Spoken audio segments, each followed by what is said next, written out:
Good afternoon, fellow ruminators. Welcome back to another session, Rumination with Andrew. Thank you so much for joining as we are about to discuss a very important topical matter.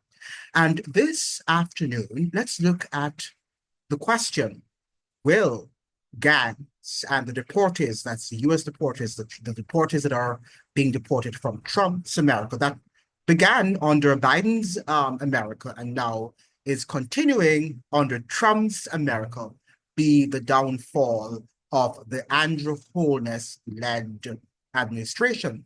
Is that going to lead to the defeat of the Andrew Holness-led government at the next general election? I would like you to think carefully about what is happening.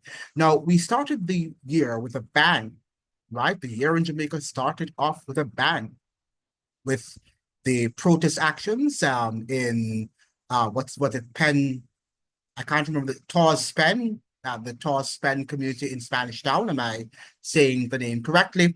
But yeah, we saw there an uprise of protest actions by the citizens, the residents who lived in that community, Taws Pen, right, community, who were very upset with the fact that the security forces had killed their gang leader, right, their daddy, as it were. They lots of them grew up calling him daddy. And it was so sad to hear them, big grown women and men speaking. And well, we heard women, we didn't hear men, to be fair, right? I didn't hear any man calling him daddy, but we heard the ladies calling him daddy. That he provided for them and their children. He took them to the doctor, to the dentist, and he sent their children to school. He maintained the roads, and he did all that the state is responsible for doing. And we're not hearing the batting, or we're not seeing the batting of the eyes, or we're not hearing from Jamaicans and expressing their discontent at what they heard from that lady who spoke to a TVJ or to one of the journalists in Jamaica. Now, that is something that is very interesting to see that we have not really responded to that. It's almost like we are more interested in what is going on between Lawrence Rowe and, Commissioner, that's what his name, the Steve McGregor, and all these people. We're more interested in doing that, what is happening day to day and the scandals and the whatever. But we're not talking about crime and violence, the economy, the fact that our economy is collapsing. We're not talking about the fragile infrastructure that we have in Jamaica. We're just not talking about these things. Now, I understand, I must, give Andrew Holness credit that there is some attempt to fix the roads. But there was somebody who came on TikTok today and spoke about the roads, what he's actually, seeing on the roads. I did not really did I have him here? I don't, yeah, it could be this guy, Peter. Let me see if I can open. It doesn't seem like I'm able to download that thing, but it did not. Yes, I'm sorry about that. Doesn't seem like I'm able to. I did not, it was not downloaded properly. But he was saying that, while some of the roads are being fixed with the Spark program, that some of the roads are still not being fixed, and they're in close proximity to the roads that are being fixed. So let us say that you have some potholes that are fixed in a particular location, and then when you move maybe 2 miles forward, you see potholes. So the government is not really doing what it says that it should do, or maybe it's not holding the contractors to account. And that's the problem that Jamaica has been having for many, many years, where there is a lack of accountability, both on the government side and on the people whom they have given or to whom they have contracted the sort of work to. And that is the problem. But the fact of the matter is that we have also on our hands the gangs, and the gangs have spread their wings. They have spread their tentacles all across Jamaica. And it seems to me that the Prime Minister, Andrew Holness, and his team find it very difficult to control the gangs, the proliferation of the gangs. and they are spreading, a lot of violence around the nation. And it doesn't seem to me that there is any policy that has yet been articulated about containing the ubiquitous, spread of the gang leaders and their nefarious activities. I do not, I've not heard to this date. I have not heard to this date any concrete plan or policy position coming out of the mouth of Prime Minister Andrew Holness. I have not heard it. If you have, you can let me know, but I have not heard any credible policy position with regard to crime and solving that monster. Now that we are in a situation where the gangs are taking over, and we began, as I told you, we started off with a bang. I think that now that Trump is about to deport hundreds of thousands of criminals back to Jamaica. And now, let me just say that not all of the people who are going to be deported are criminals or might have engaged in criminal activities. I hope that you understand that, and I hope that you don't think that I am trying here to spread that all of them should be stigmatized in that manner, because that's not true. Many of them, or some of them, I would say, I would not say many, but some of them, I'm sure, are coming back as people who were upstanding in the American society, but just did not get their paperwork straight. There are many Jamaicans living in the United States and, among other foreigners who have not committed any crime. The only crime that they might have committed is the fact that they have not gotten their paperwork straight, which is not a crime. To some extent, well, but let me leave it to the laws. I'm not going to judge anyone.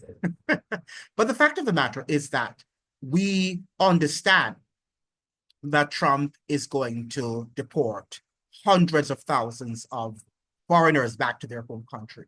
And let's be fair to the man. He's not just deporting Black people.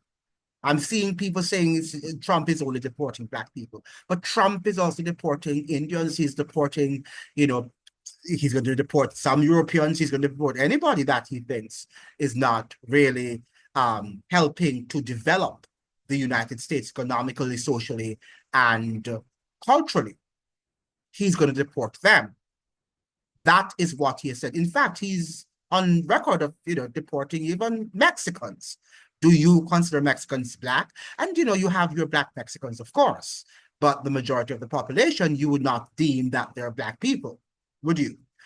The fact of the matter is that we have to now look at ways in which we are going to combat the high levels of gangsterism in Jamaica, and also the fact that the deportees will be joining their forces with the dons that are already in Jamaica. And there is going to be conflict, right? When these gangs returned from the United States, these area don leaders, or whatever they call their names, these posses, they are going to have conflicts with the gangs that are domiciled in Jamaica, who reside in Jamaica. There is going to be a lot of social mayhem and destruction because they are going to be competitors, right? And some of the ones who are already there, who have been living in Jamaica, to have these gangs return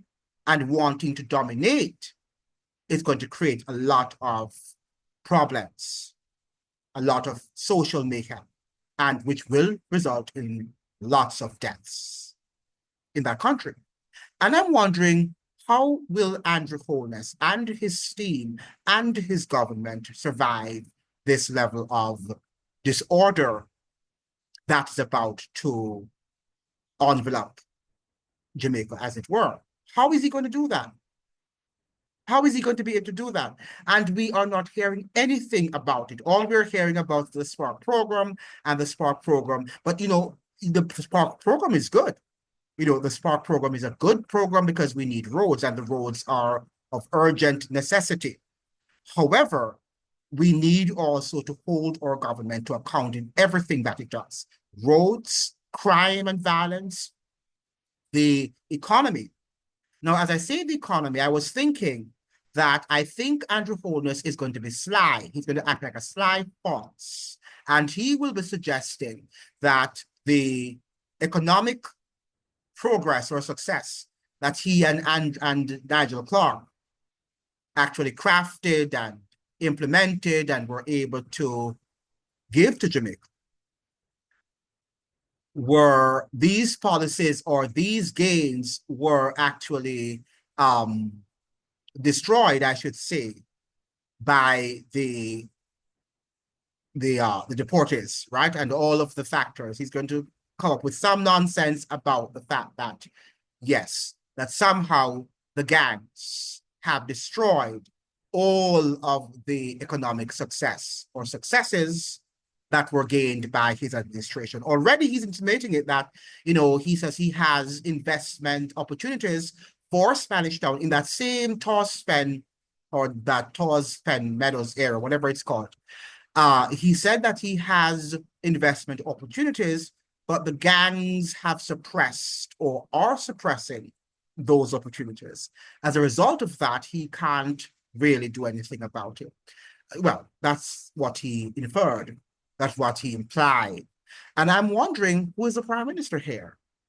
And why can't he use the arm of the state to control these marauding creatures in that area, or in all of the areas that gangs have infested? In fact, I'm not sure there's not an area in Jamaica now in which gangs have not infested. They are everywhere, including Manchester and Clarendon and these areas that were very quiet communities or parishes previously, right? And this is what we're saying, that Jamaica cannot be better off. If you're having gangs that were really in the downtown area, in these garrison constituencies, in these, communities that have been known, in these urban centers, right? And these urban centers, these gangs have now migrated to the rural centers and have made rural communities that were once not violent, calm and quiet and tranquil communities in rural Jamaica. They have made them into gang-infested communities. How could Jamaica be better? In St. Elizabeth, in Westmoreland, when I heard of Westmoreland, you know that Jamaica is over when you hear that criminals or gangs are there, because Westmoreland was like very, very quiet community, right? Yet we hear people saying that we have improved. We have improved as a society. When we have gangs, yes, we have improved because you see some material stuff in your eyes and you think that we have improved. But how did they get these material stuff? Do you know how people survive in Jamaica? Because you see them driving a car and they live in a nice home and you see nice, appliances in their home. Do you know how they have gotten those things, how they've acquired these possessions? Now, I'm not suggesting that everybody has achieved them through illicit means and through illicit activities. What I'm suggesting is that a lot are engaged in criminal activities, which contribute to the high levels of crime and violence that we see in that country. That is what I am suggesting. And how are we going to fix this problem now when the majority of our people, or a large percentage of our people, are engaged in some illicit activity or another? Now, because our country, and some are involved indirectly, some are not involved directly, some are involved indirectly, they turn a blind eye to the illicit activities that they see and that they experience, because they know that their lives can be snuffed out, or they know that that is going to be the end of their economic sustenance. They have to, including parents, mothers who birth these children, are turning a blind eye, to them and to their children, because they don't want this is the means. This is the only way in which they are able to eat a food, as they say in Jamaica, right? So the mothers prefer not to report them to the authorities, their own children. And when they are caught, if you listen to some of the mothers and they cry, they bawl, and they say that my son, and he's the best thing since sliced bread. These are the values that we are actually nurturing in Jamaica, in the land of Marcus Garvey. Right? This is the sort. But the Gleaner here presented a story in which it was suggesting this morning, the title of the story was Deportee on Murder Rap, reputed gang leader charged for allegedly killing Kingston father, wounding children while they slept. And we have here a little over a year after allegedly shooting two young children and killing their father before fleeing Jamaica and crossing the United States-Mexico border, a reputed gang leader was deported last Thursday. Just 4 days later, he was charged in connection with the crime. The deportee, 33-year-old young man, 33-year-old Rasheem Shem Brown, a resident of Regent Street, Kingston 14, was one of 4 individuals handed over to local authorities at Norman Mann International Airport in Kingston after his arrival and processing. On Monday, Brown was formally charged with the murder of 55-year-old Mark McKenzie. In addition to murder, he faces charges of 2 counts of wounding with intent, possession of a prohibited weapon, unauthorized possession of ammunition, and using a firearm to commit a felony. Right? That's what we are going through. Right? That is what we are going through. Now, Brown, who was escorted from the airport last week wearing a face covering, was charged after questioning session in the presence of his attorney. He's believed to be the enforcer of the Golden Heights gang, which operates in Denham Town. This gang is also linked to the notorious Cream Corner gang based in Kingston Western. Oh my God. And so there is a proliferation, some of which we have never even heard about, of these gangs in Kingston. In fact, recently, Canada had issued a warning to its residents, to its citizens, about traveling to 5 Caribbean countries, and Jamaica was included. The DR, that's the Dominican Republic, and I don't think the Dominican Republic has a lot of violence as Jamaica does. I think they have a way lower rate of violence than Jamaica does. They do. But they were included. Now, if they can be included, what says Jamaica? Now, in an interview with The Star following the shooting, Mackenzie's older daughter described her father as a dedicated parent, especially to his young sons. So we have the daughters, Mackenzie's older daughter is saying that this guy is a saint, as all of these people normally say. People who are the beneficiaries of his largesse, of these people's largesses, or their benevolence, their act of benevolence, they normally say that these people are saints. They're wonderful people. Now, listen to what his daughter is saying about him. This man dedicated his life to his 2 baby them. Not even me, where the bigger one. When you see him 2 boy picnic them. To how them live, you wonder if him is a mother, she said. Right? So this is the sort of, recommendation and the great, praises, encomiums that this daughter had for her father. She also revealed the psychological toll the incident had on their family, particularly her 8 or 11-year-old. Oh, it might be, the daughter of the guy who was killed. I'm sorry, it was not the daughter of the person of the gang itself. Now, listen to what the newspaper here is saying, the Gleaner. And this article was written by Andre Williams. And Andre Williams is writing some very good articles on crime and violence in Jamaica. The 56 deportees who arrived in Jamaica last Thursday were the first batch sent back since US President Donald Trump returned to office on January 20. Their deportation was part of a process initiated under the previous Biden administration, with deportation flights on the last Thursday of each month. So this is a continuation of Joseph Biden administration with deportation. So Trump is not doing anything new. But they're suggesting here that Trump has about to pick up pace with mass deportation of undocumented immigrants. Now, listen to what Andrew Holness is saying. But before I say what the Prime Minister, Dr. Andrew Holness, because they all have to say Prime Minister Dr. Andrew Holness. Now, the fact of the matter is that what I read from an article coming from El País, which is a paper, un periódico madrileño, right? It's a paper that is a Spanish paper, El País. And it seems that they have a US edition of the paper.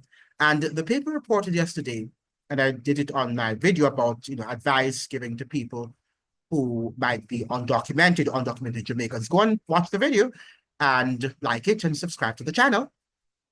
But I mentioned in that reading that Donald Trump has deported in his first term in office fewer people than the likes of the Obamas and the Clintons and the George W. Bushes.